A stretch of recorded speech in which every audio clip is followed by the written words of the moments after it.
Kristo.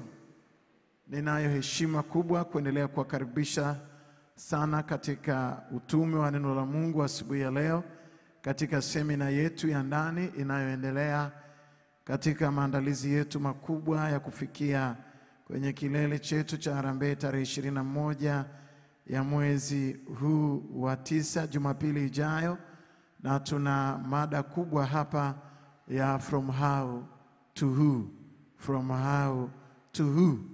Na asubuhi ya leo tunaendelea, na ninaomba uchukue kishikwambi au daftari au diary au notebook yako ili uweze kunukuu pamoja nasi asubuhi ya leo.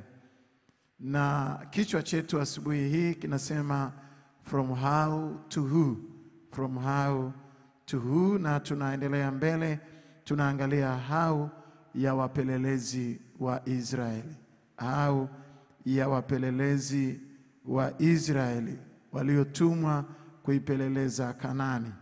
Na kama tunavyosema, tunayo falsafa yetu ya kubishia maisha, kubishia maisha. Tafadhali hebu soma pamoja nami kitabu cha Hesabu ule mlango wa 13 mstari wa 25 mpaka mlango wa 14 mstari wa 10. Kitabu cha Hesabu ule mlango wa 13 mstari wa 25 mpaka mlango wa 14 mstari wa 10. Na mimi nitawatangulia kusoma katika jina la Yesu Kristo wa Nazareti aliye hai.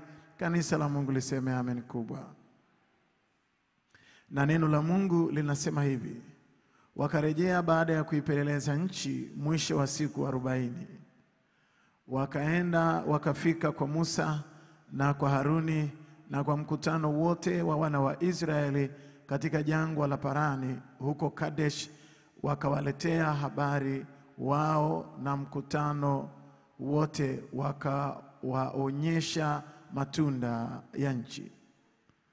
Wakamwambia wakasema, tulifika nchi ile uliotutuma, na hakika yake ni nchi yenye wingi wa maziwa na asali, na haya ndiyo matunda yake. Lakini watu wanaokaa katika nchi ile ni hodari, na miji yao ina maboma, nayo ni makubwa sana.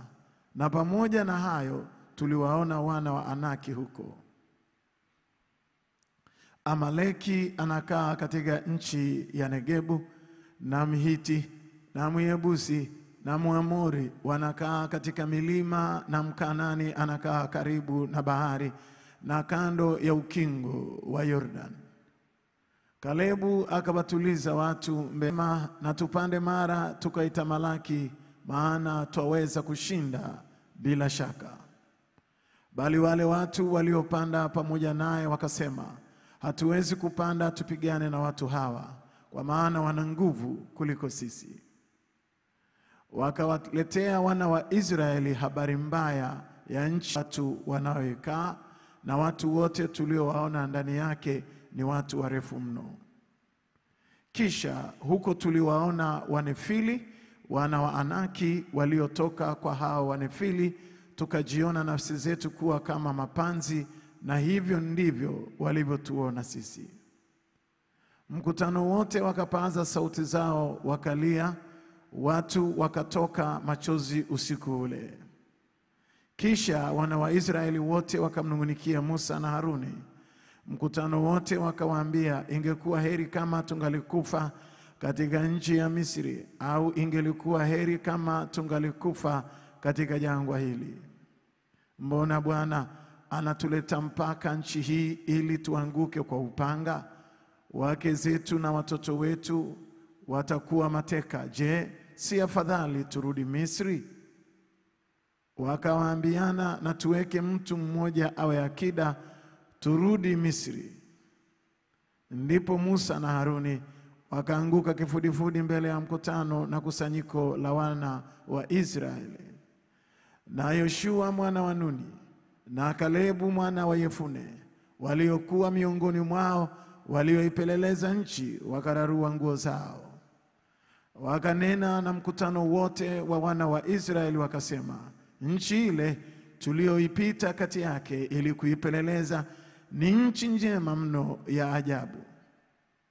Ikiwa Bwana anatufurahia, atatuingiza katika nchi hii, atupe iwe yetu, nayo ni nchi yenye wingi wa maziwa na asali. Lakini msimuasi Bwana, wala msiwaogope wale wenyeji wa nchi, maana wao ni chakula chetu, ni chakula kwetu. Uvuli uliokuwa juu yao umeondolewa, naye Bwana yu pamoja nasi, msiwaogope. Lakini mkutano wote wakaamuru wapigwe kwa mawe. Ndipo utukufu wa Bwana ukaonekana katika hema ya kukutania mbele ya wana wa Israeli wote. Amen. Na hili ndio neno la Mungu. Na tutulie tuombe. Mungu Mwenyezi, Baba, katika jina la Yesu Kristo wa Nazareti, Mwokozi, mfalme wa amani, na libarikiwe na kutukuzwa jina lako. Tazama, katikati ya miungu hakuna Mungu aliyekuwa mfano wako, mtenda miujiza, unayejishughulisha na maisha yetu ya kila siku. Asante kwa ajili ya pumzi ya neno lako asubuhi ya leo. Baba yangu mpenzi, saa imefika na sasa ipo, ujitwalie utukufu, ulitukuze jina lako, na upende kusema na kanisa lako waziwazi. Wabariki watu wako kwa pumzi ya neno lako. Ulitume neno lako, nalo halitakurudia bure, lakini likatimize na makusudi yake. Sema nasi kwa lugha ya nyumbani kwetu, katika jina la Mungu Baba na Mwana na Roho Mtakatifu. Kanisa la Mungu liseme amen.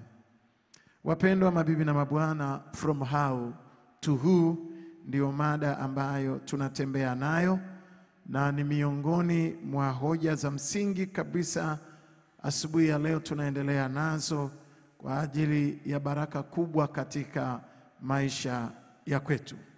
Na kama nilivyosema, tunapoahidiwa na Mungu kufanya kitu katika maisha yetu, na kila mmoja aliyeko hapa ana hau ya kwake. Ana hau ya kwake.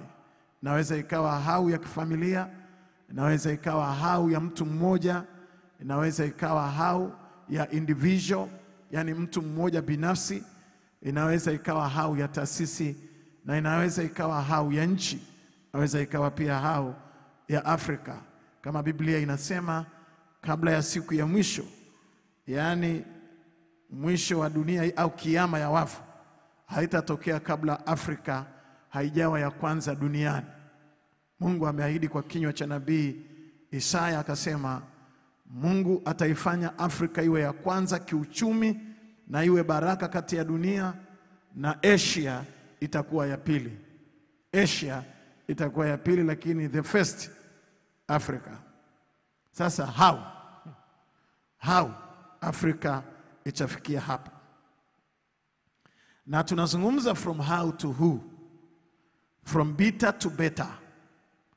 Na asubuhi ya leo ninazungumza juu ya how ya wapelelezi wa Israeli. How ya wapelelezi wa Israeli. Kama nilivyosema, yale ambayo Mungu amesema na wewe kwenye maisha ya kwako, kinachotokea haraka ni how. Na how imebeba ukinzani. Na tunapoadhimisha adhimisho kubwa siku ya Jumapili, tunataka kuconnect.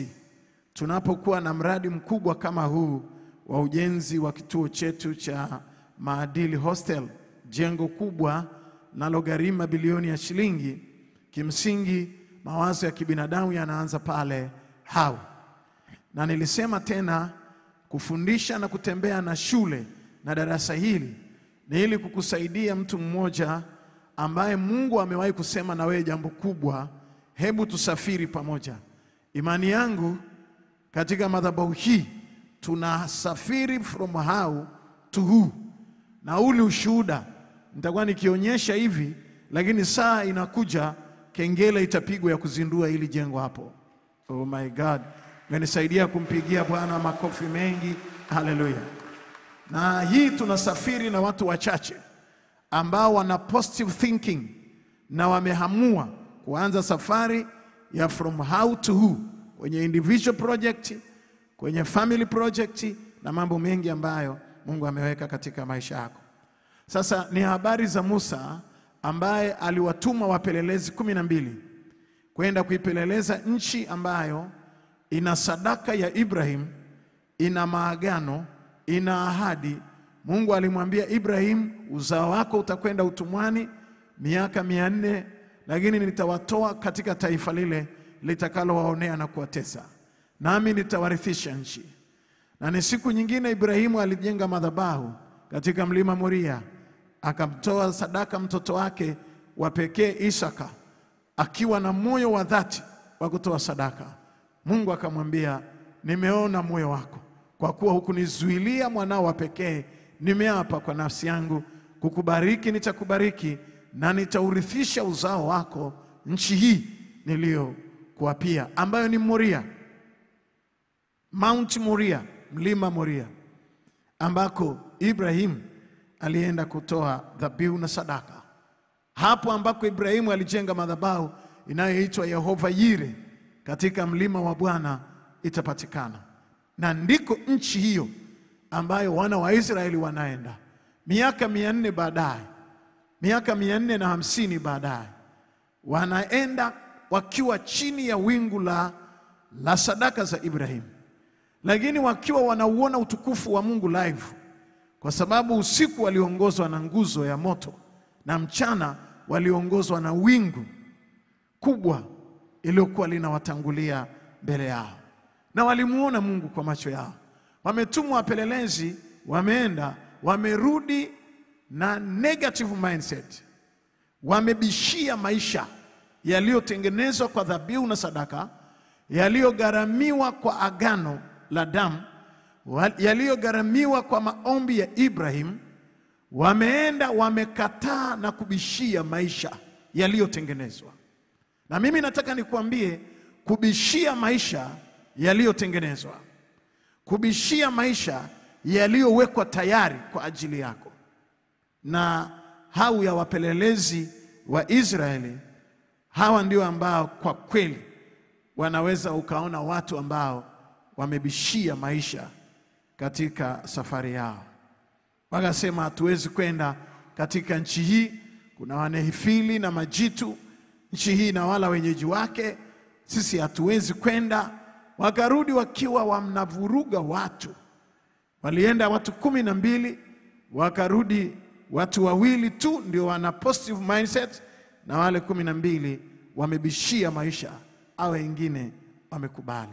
Sasa nataka tuende kwa haraka, macho ubaoni, hoja za kifalsafa. Macho ubaoni, hoja za kifalsafa na kitheolojia asubuhi ya leo. Kwanza, kama unaona pale, wapelelezi 10 waliobishia maisha yao ya kiagano ya kumiliki na kutawala nchi yao ya urithi toka kwa Mungu. Kwanza, wapelelezi 10 waliobishia maisha yao ya kiagano ya kumiliki na kutawala nchi yao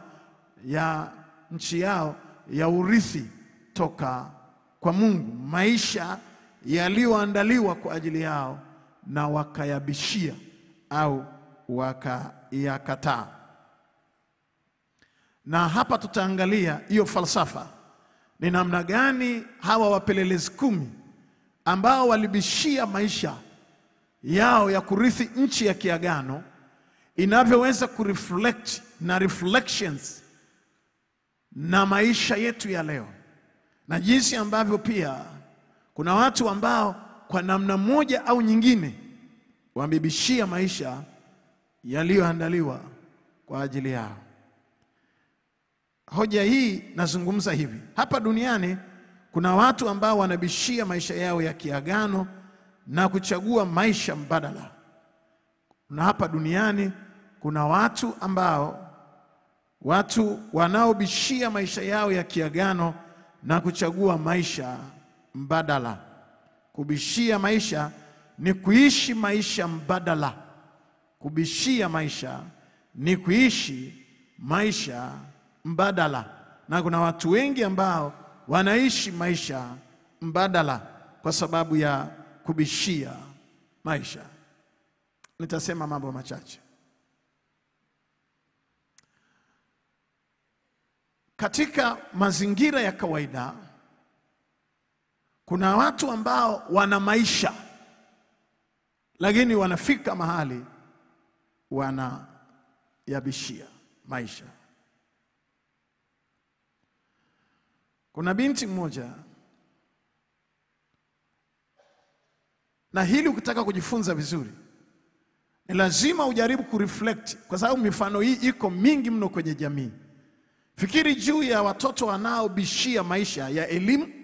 Wazazi wao wana uwezo wa kuwasomesha kabisa, na wamezaliwa kwenye familia ambayo shule yoyote ukiichagua duniani unaweza kwenda. Tofauti na sisi ambao tulisoma na majani ya kahawa. Kama mimi hapa nataka kusoma, lakini hakuna mzazi anaweza kunipeleka shule kwa sababu ya umaskini. Mama yangu alikuwa anachuma majani ya kahawa, anatemea mate, ananipa. Si mimi niliyechagua maisha haya, ni maisha yalinichagua. Lakini kuna ambao maisha yamewachagua vizuri sana. Wamezaliwa kwenye familia ambayo wanaweza kwenda shule yoyote wanayotaka kwenda na wakasomeshwa. Lakini kuna ambao wamezaliwa pia kwenye familia ambayo ina family project, ina miradi ya kifamilia. Yaani baba ana mpaka kiwanda, ana shule, mama na baba wana hospitali, wana miradi mikubwa, wana majengo ya ghorofa Kariakoo, wana majengo makubwa Dodoma, wana investment, wamewekeza. Watoto wamekuta wamezaliwa kwenye familia hiyo ya namna hiyo, na wanaongoza kwa kubishia maisha. Hawataki. Na wengine wanasema hivyo miradi vyenu ni makaburi yenu, sisi tunaishi kibandido, tunaenda kivyetu vyetu, hatutaki kitu chochote. Au vikibaki anahakikisha vimetawanyika vyote kwa starehe, kubishia maisha. Na hawa Mungu kama baba yao amewalelea kwa miaka 450, anawapeleka nyumbani. Jamani, hapa kwenu nasema hatutaki. Sasa nataka tuende taratibu. Binti mmoja, single girl, very single girl. Mama yake alikuwa ni mfanyakazi wa serikali, ni single mother. Alijitahidi kwa maisha. Aliachwa kwanza kwenye maumivu ya ndoa na baba yake, kwa hiyo akabaki na mtoto, na akainvesti a lot kwa ajili ya huyo mtoto, kuhakikisha kwamba mtoto wangu namjengea mazingira ya kesho. Na akatamani asome kwa gharama yoyote, asome, na uwezo wa kumsomesha shule yoyote alikuwa nayo. Akaenda form 1, form 2, form 3, akapata ujauzito. Akakataa shule mara ya kwanza, mama akamrudisha. Mara ya pili akamwambia, nitafanya kitu ambacho utashindwa wewe mwenyewe. Na akapata ujauzito na mwanaume asiyeeleweka. Yani kibarua alikujaga kumwaga zege kwenye nyumba ya mama yake. Akachukua, pata ujauzito kutoka. Akamwambia tena nimefanya kwa makusudi. Anamwambia mama yake, ili nisisome. Kwa hiyo akabaki pale. Kwa bahati mbaya, maisha ya mwanadamu yanapangwa na Mungu. Mama anakazana amrudishe shule, akamletea na mimba nyingine, mtoto wa pili. Tena mara hii akazaa mapacha. Anambia, mwanangu, unabaki na elimu ya darasa la 7. Yaani unafanya nini na hii dunia? Anambia, ni maisha yangu, nimechagua. Maisha yaliyomchagua ni maisha ya mama anayekea. Kuna wamama wengine wanatupaga watoto mtaroni. Huyu mama anakea, lakini mtoto hataki. Ndio maana nasema too much freedom. Uhuru wa kusema unachagua maisha, utachagua visivyofaa huko duniani. Sasa akamkatalia mama yake gomi kusoma. Yaani gomi. Sijui kama kuna watu au wazazi ambao umeexperience kwenye jamii mtoto ambaye amegoma kimbuzi. Najua mbuzi ukimvuta kigoma anapigaga magoti ya mguu ya mbele, anapiga magoti hapo. Kuna mnyama mchafu anagoma kama mbuzi safari. piga magoti hapo ya mbele. Nasema unagoma kimbuzimbuzi, siendi. Kwa hiyo yule mtoto akabakia hivyo. Maisha yanapangwa na Mungu. Yule mama alikuwa hana siku nyingi, ghafla alipata accident akafa. Akamwachia yule mtoto property. Lakini property ameshazaa na wanaume wawili, na mara hii alibaki na ujauzito mwanaume mwingine watatu tofauti. Hakuna maisha, hajui chochote. Alikuwa anakula, akijifungua mama anamlea. Baada ya hapo ni kila kitu kiliingiliwa na madalali na manyang'anyi. Na mara hii huyo ambaye alikuja wa mwisho, ambaye ndiye amempa mimba, mama yake anafariki, ni mjamzito wa mimba nyingine, akaja kahamia hapo. Ni tapeli la kimataifa, likauza kila kitu. Akajikuta yule mtoto yuko mtaroni na watoto wake. Na mama aliacha nyumba za kupangisha, aliacha apartment zaidi ya nyumba 20. Lakini zile nyumba zote zimeuzwa na wanaume matapeli, wanamdanganya, I love you, I love you 2, I love you 3. Lakini wanachokilavu ni nyumba na pesa. Na kwa kuwa hana elimu ya kuweza kumsaidia kupambanua, ujinga na makamasi yamejaa huko kichwani badala ya brain.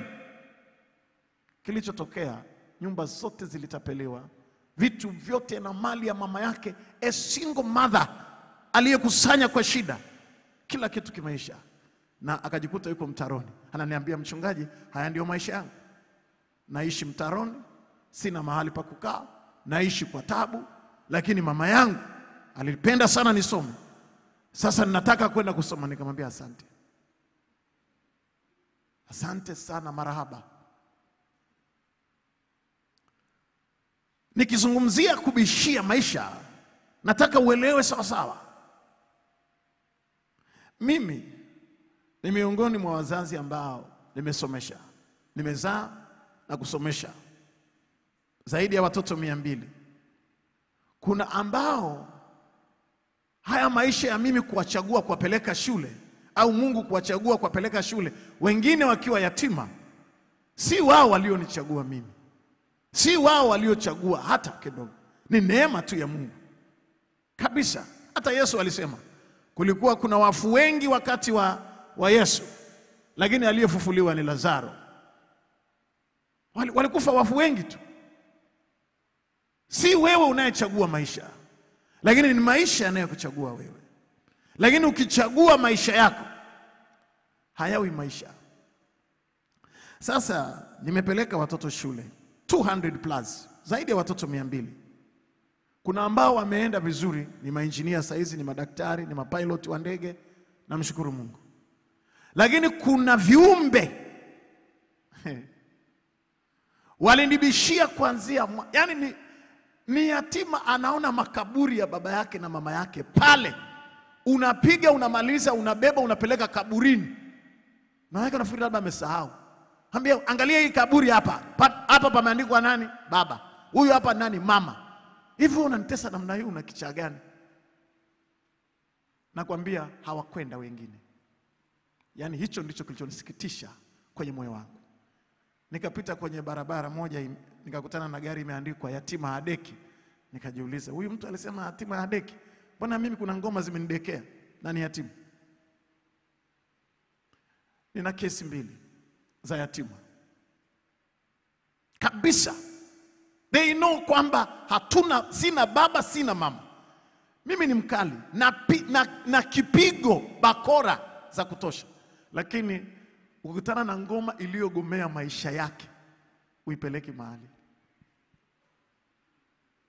Mmoja, nakumbuka wawili, wako wengi lakini nitazungumzia wawili. Mmoja nikahangaika naye, seminari, mashule makubwa, masomo ya sayansi, nikahangaika naye kweli. Nalitamani awe famasia. Nikahangaika naye mpaka akajitahidi akamaliza. Alinijitahidi akamalizia form 6. Nilipompeleka university sasa, akaenda huko chuo kikuu, akaenda akajiingiza kwenye uhuni. Mimi nalipa ada, kumbe ameshafanya mwaka, ameshasapu siku nyingi, amesha disco. Mwaka unaofuata ananiambia na ada, lipa na hosteli na tiketi na kila kitu na kila kitu. na kuja kugundua nimeshalipa a lot of money, zaidi ya milioni 5 karibu, na huko shuleni hajawahi hata kuwepo, anakaaga mtaani.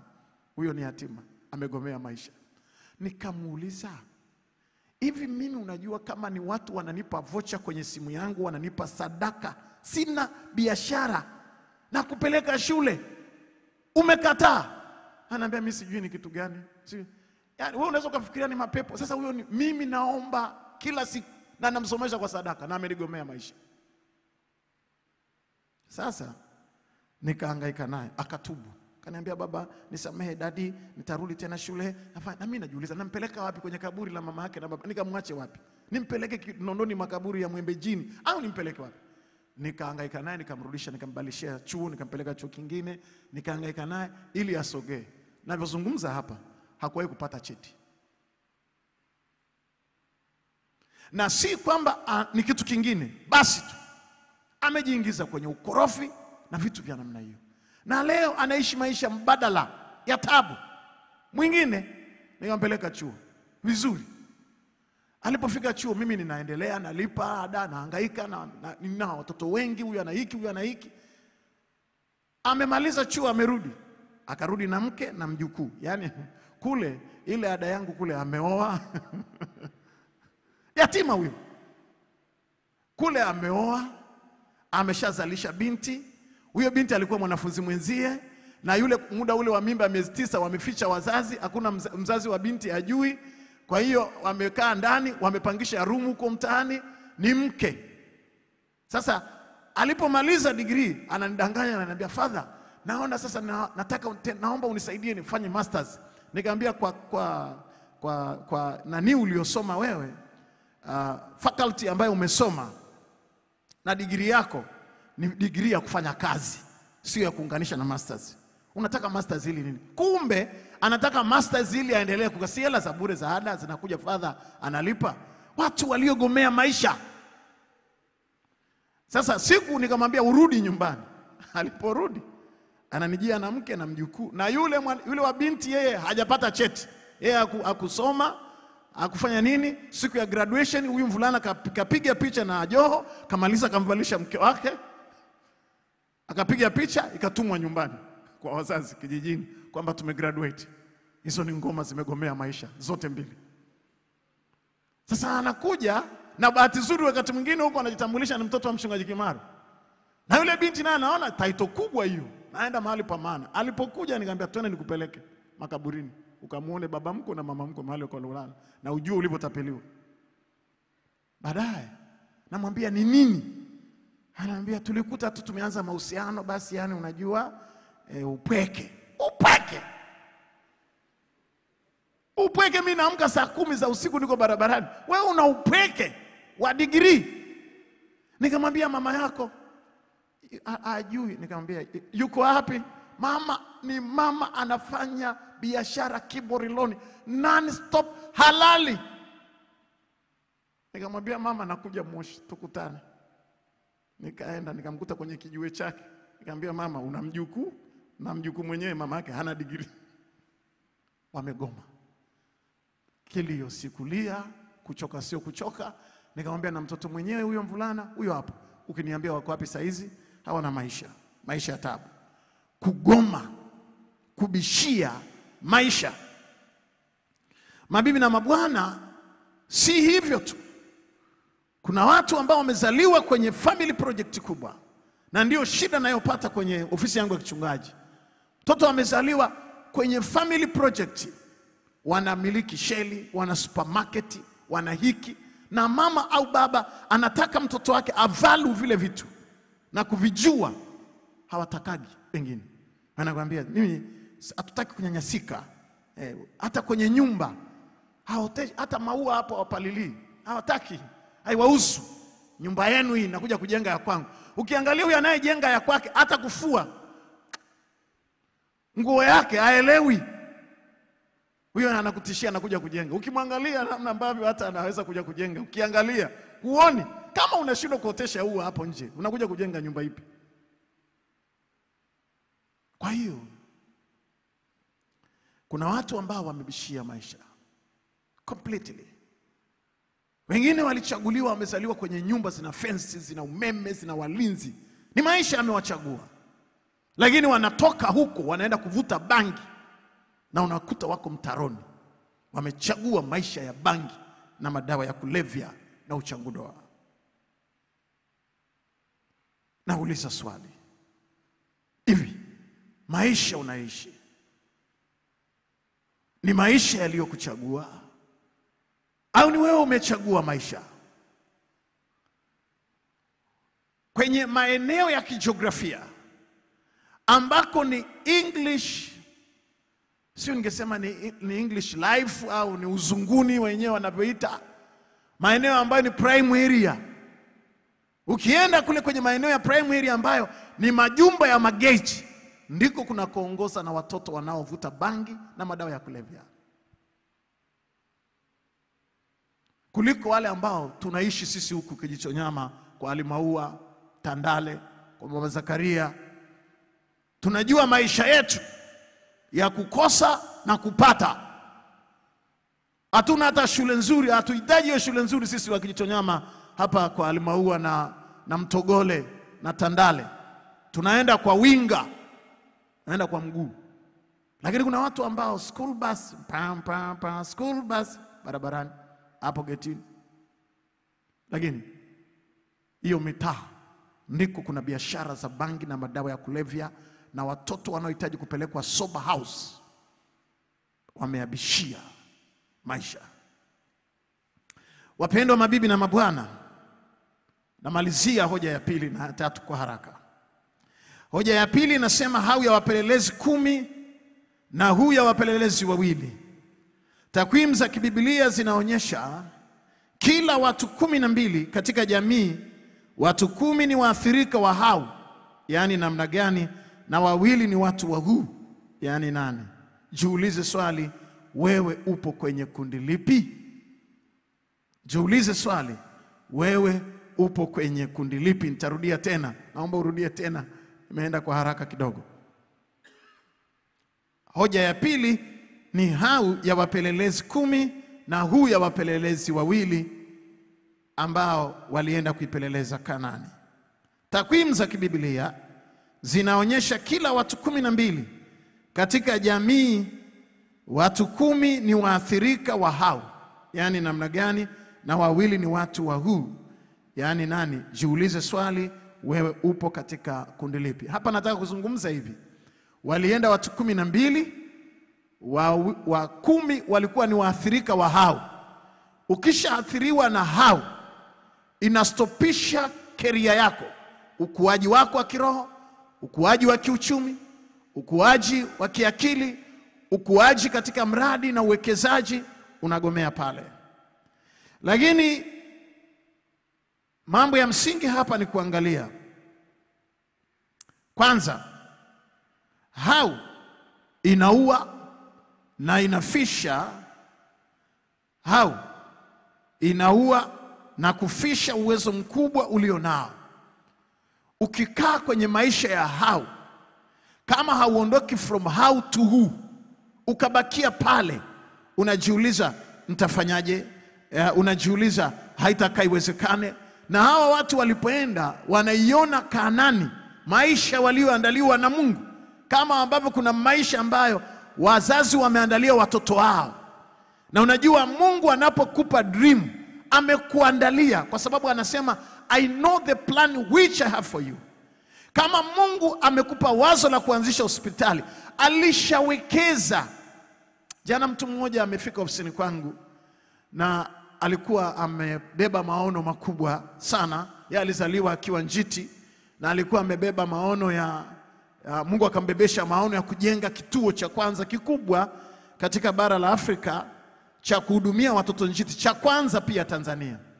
Akaniambia mimi nataka kujenga. Nikamwekea mikono, nikamwambia Mungu atakupa fedha. Kituo kinahitaji mabilioni ya shilingi, billions of money, kwa ajili ya kulelea watoto njiti kwa teknolojia ya kisasa, mahali ambako dunia imefika. Nikampiga magoti ofisini kwangu, nikamuombea, nikamwambia nenda, Mungu atakupa fedha. Akaenda karudi tena. Akaniambia, mchungaji, are you sure kwamba Mungu atanipa fedha? Nikamwambia, yes, God will provide himself. Kuna madhabahu ya Yehova Yire. Usimdharau Mungu kwa kiasi hicho. Kama Mungu amesema kitu, atakitenda. Akaenda. Akarudi mara ya 3. Nikamwambia, sasa dada, ni utani. Akaniambia, napata wasiwasi. Nikamwambia, Mungu atafanya. Jana amekuja na ushuhuda mkubwa. Ameniambia serikali ya Marekani, baadhi ya mabilionea Marekani walipika idea yake. Ameenda anajenga uko Mwanza kituo kikubwa, na saizi anapaua billions of money. Billions of money. Oh my God, oh my God, oh my God, oh my God. Mungu ameprovide ile dream. Mimi mwenyewe nilikuwa namtia moyo. Jana mwenyewe nilikuwa chekechea. Yaani nilikaa bench kama mwanafunzi wa chekechea. Ninashangaa yale ambayo Mungu ametenda.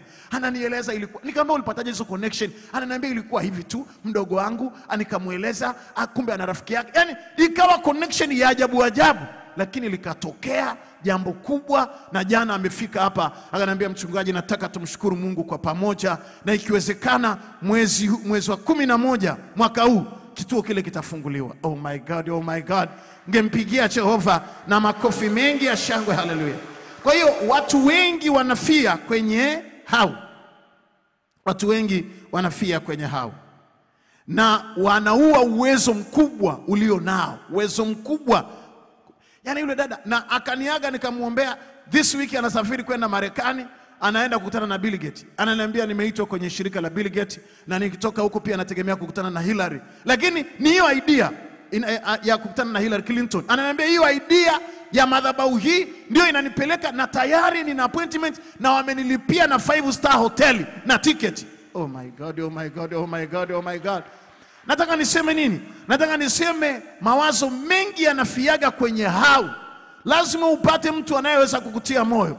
Na Yesu angeweza akafia kwenye tumbo la Mariamu kwa sababu ya ukubwa wa hau. Pengine nitaongea kesho.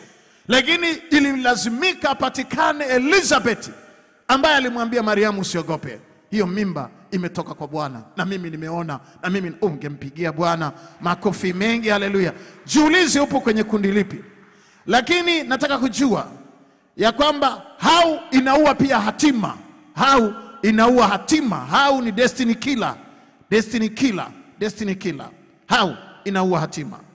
Israeli ya leo unayoiona ni falsafa ya huu.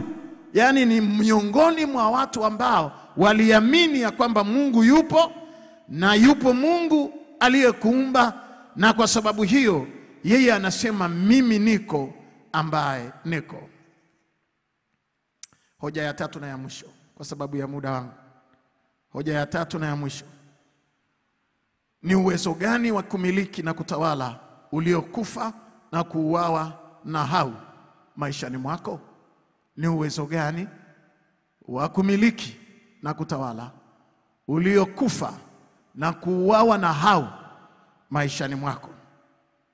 Je, umejua hau huwa inakufanya ujione panzi badala ya kuwa mtu na kumdharau Mungu? Je, unajua hau inakufanya ujione panzi badala ya mtu na kumdharau Mungu aliyekupa maono ambayo amewahi kusema na moyo wako? Mabibi na mabwana, katika hili naomba sana asubuhi ya leo ninapofunga darasa hili, jiulize, ni uwezo gani wa kumiliki kitu?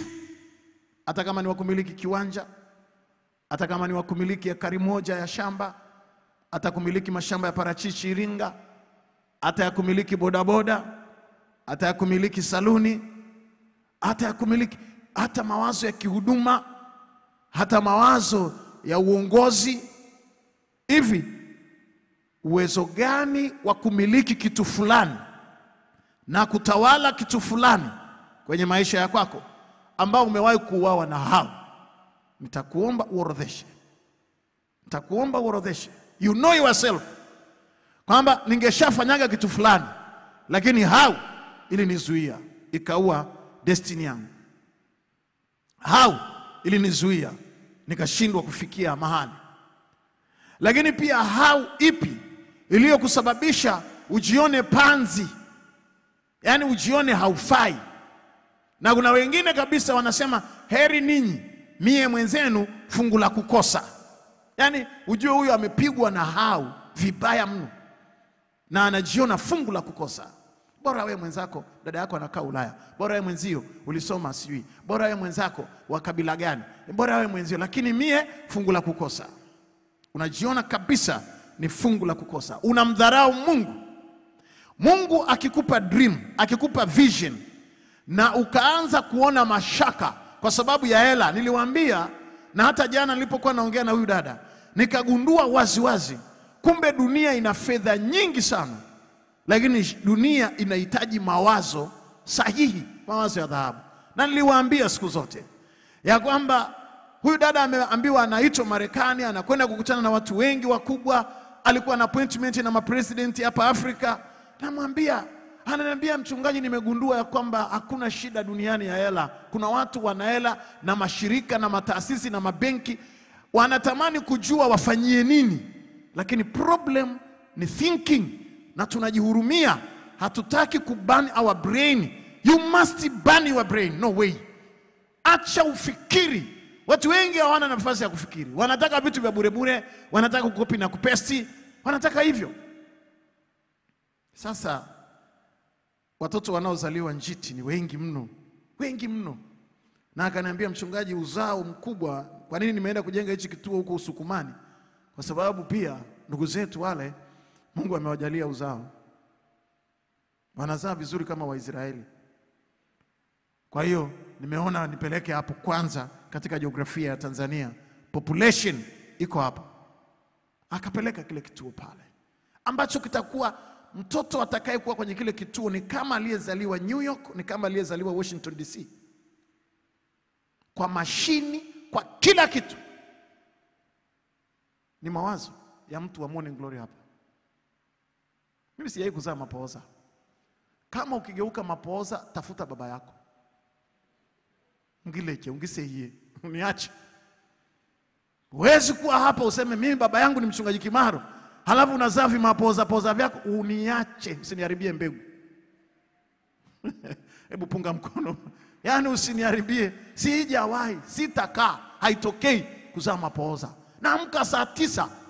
Huu ni mwaka wa 10 na ngapi? Karibu mwaka wa 15 tangu nimeanzisha Morning Glory. Naamka saa 9, huu ni mwaka wa 15. Napiga kelele, naongea na watu, natengeneza watu. Ibada inaitwa shule ya uponyaji, the school of healing. Halafu unakuja kuniwekea vitu vyako vya kimazinga umbwe hapa. Ukimaliza nasema nabarikiwa sana na mchungaji Kimaro. Wewe utafuta kukubariki. Uniache. Ungiseye. Ngilande fema saopo. Sijawahi kuzaa masago na mabaki na wewe. Bwana asifiwe. Hebu punga mkono pamoja na mimi. Haleluya. Na asubuhi ya leo ninamaliza kwa kukuombea roho ya Joshua na Caleb. Na kuombea roho ya Yoshua na roho ya Caleb iwe juu yako. Wale waliosema tunaweza bila shaka. Walipoangalia wale wanefili, walipoangalia Kanani wakasema tunaweza bila shaka. Neema ya Yoshua na Caleb na iwe juu yako kwa jina la Yesu Kristo wa Nazareth aliye hai.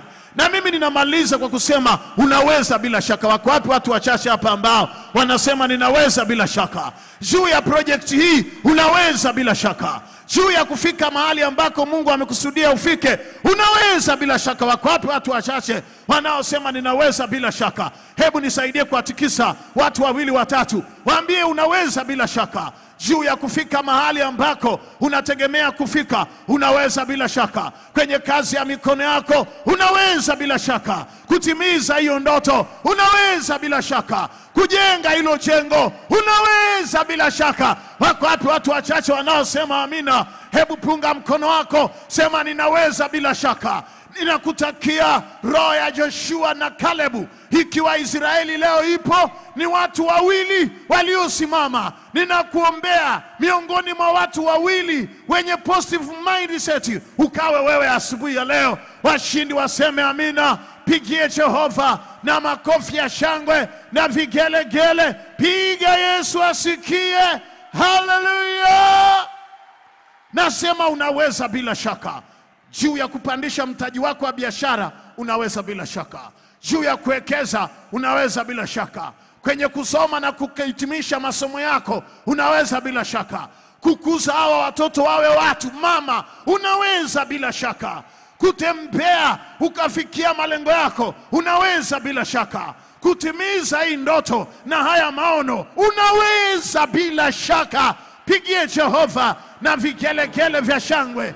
Na mimi ninasimama kwenye hii madhabahu, ninatabiri waziwazi kujenga jengo hili litokee, na watoto wetu wakae hapa kwenye hosteli ya maadili. Tunaweza bila shaka. Washindi wachache wangesema amina, na ungempigia Jehova na vigelegele vya shangwe. Haleluya! Unaweza bila shaka. Hilo roho limekunongoneza likakwambia hutaweza, asubuhi ya leo nimefuta hayo maneno katika ulimwengu wa mwili na katika ulimwengu wa roho. Ninakuhakikishia kutoka utosini mpaka wayo wa miguu, imeandikwa unaweza bila shaka, kwa jina la Yesu Kristo. Unaweza, unaweza.